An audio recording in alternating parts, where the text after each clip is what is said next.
известному ученому, журналисту, писателю Фейрузу Бадалову посвящается.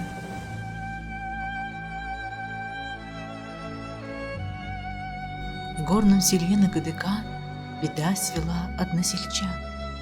Звучали крики тут и там, идут злодеи, нам раны старые вскрывать, аулы наши разорять. Заполонила вражья рать Каспийский берег. Красна закатная заря, пылают небо и земля, и горький запах миндаля повсюду веет.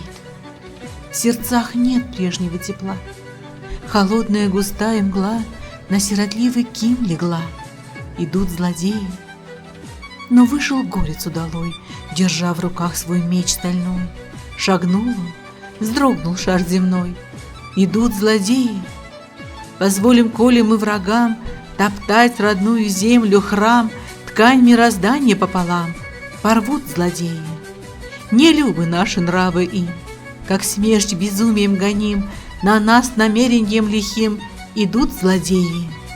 В бой, как лезгины, выйдем мы, рабами станем, сгинем мы, и нас с лица родной земли сотрут злодеи. Мы будем биться, чтоб сберечь родимый дом, родную речь, не серп взяв в руки, острый меч. Умрут злодеи.